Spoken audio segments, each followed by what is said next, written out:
ऐसी बन जाए कि नाम जप के बिना हमें एक क्षण भी चैन न पड़े। तद स्मरणेन परम व्याकुल तेति। हर समय हर क्षण नाम जप।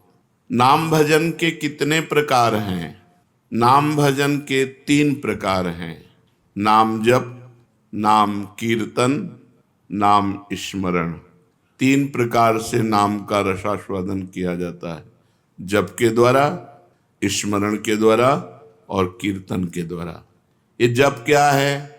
प्रभु के जिस नाम में रुचि हो या जो नाम गुरुदेव ने दिया हो, उसी नाम की बार बार आवृत्ति करना, बार बार जपना, इसी को जप कहते हैं।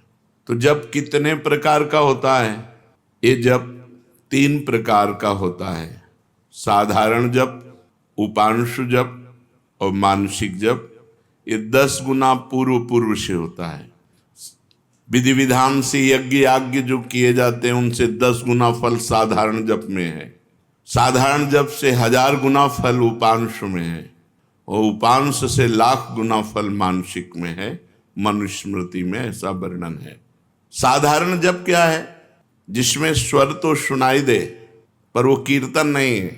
जैसे राधा राधा राधा राधा राधा राधा राधा राधा राधा राधा, ये कीर्तन नहीं है, ये साधारण जप है।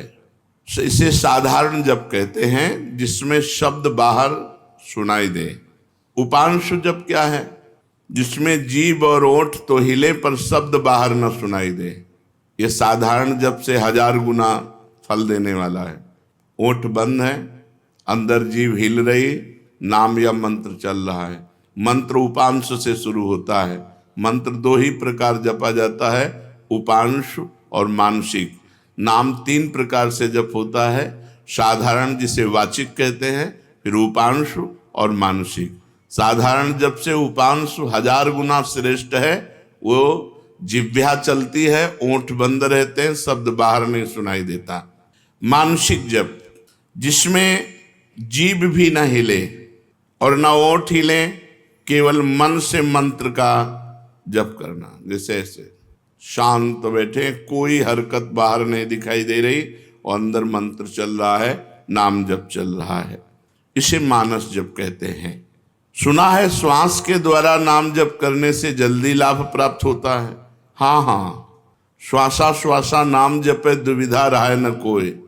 कोई भी श्वास खाली न जाए, उसमें नाम जप करे तो दुविधा अर्थात भगवत प्राप्ति में कोई संशय नहीं। प्रत्येक श्वास की गति की ओर लक्ष्य रखो।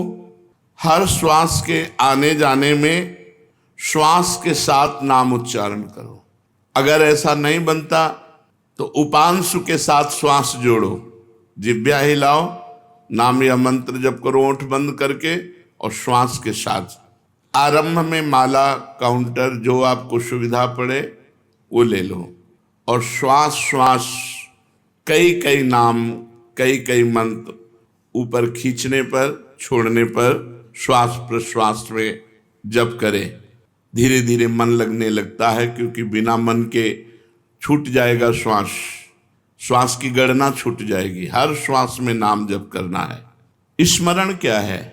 स्मरण युक्त जप किसे कहते हैं? स्मरण केवल मन की वृत्ति से होता है। जिस जप में नाम लिखा जाता है, नाम साक्षात दिखाई देता है, सुनाई देता है, उसे स्मरण कहते हैं। पूरी स्मृति में नाम या मंत्र विराजमान है, आप उसी में डूब कर जप कर रहे हैं। ये केवल मानसिक होता है, ये न वाचिक होता है न उपांश होता है, ये होता ही मानसिक है। इसीलिए प्रायः इस पर ज़्यादा देर साधक टिक नहीं पाते। नाम मंत्र चल रहा है, बार बार उसी की आवृत्ति लिख रहे हैं, बार बार उसी को सुन रहे हैं, लेकिन जिह्वा नहीं चल रही, कोई चेष्टा नहीं हो रही, अंदर ही हो रहा है। इसे जप स्मरण युक्त कहते हैं, स्मरण जप कहते हैं। ये मानस मूर्ति पूजा की भांति नामोक्षरों की भावना मन में कर सकते हैं।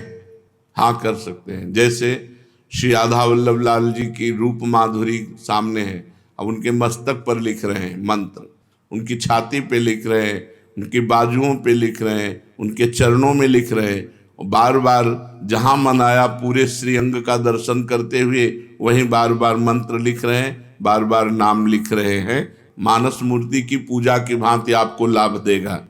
क्या नाम अक्षरों की आवृत्ति का और कोई उपाय है?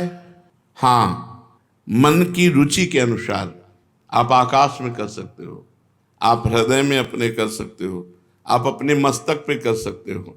मस्तक पे बार बार लिख रहे हैं अपने अंदर से, या आप अपने हृदय में लिख रहे हैं, या सामने बाहर लिख रहे हैं, जैसे आपकी रुचि बने। या आप नाम के पूरे गहने पहना दीजिए ठाकुर जी को। चरणों में नूपुर तो नूपुर की जगह नाम मंत्र, बाजुओं में बाजूबंद तो बाजूबंद की जगह नाम मंत्र, कुंडल की जगह नाम मंत्र, तिलक की जगह नाम मंत्र हम बार बार लिख रहे हैं। ऐसे जैसे भी बने अंदर से लिखते हुए नाम का स्मरण करना बहुत जोर का लाभ प्रदान करता है। तो नाम जप, नाम स्मरण, नाम कीर्तन। नाम कीर्तन में गगन भेदी स्वर होना चाहिए। उच्च स्वर स्तंभद सर्वदैव, ऊंचे स्वर से कीर्तन होना चाहिए। जितना उच्च स्वर से होगा उतना ही कीर्तन लाभ देगा। कीर्तन कितने प्रकार के होते हैं? अकेले भी ताली बजाते हुए भगवान नाम कीर्तन होता है।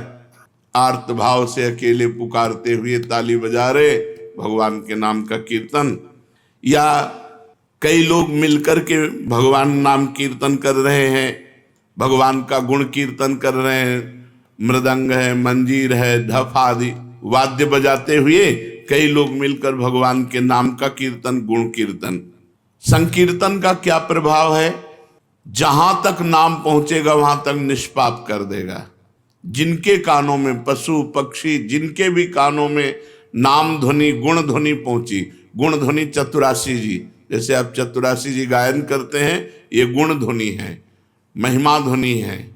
नाम ध्वनि, नाम कीर्तन, राधा राधा राधा, ये जहां तक जिसके कानों में पहुंचेगी, पशु पक्षी चिड़िया सबके पाप को नष्ट कर देती है। इसीलिए इसे उच्च स्वर में गाया जाता है नाम कीर्तन। यहां तक कि जड़ वृक्ष भी पवित्र हो जाते हैं, वो जगह पवित्र जहां नाम कीर्तन होता है। ये तो हम समझ गए। अब हर समय नाम जप कैसे हो? भगवान के नाम में महत्व बुद्धि होने से, अपनी भूल पर पश्चाताप होने पर। मैं क्यों भूल गया इतने सेकंड नाम। ट्रेडर्स केवल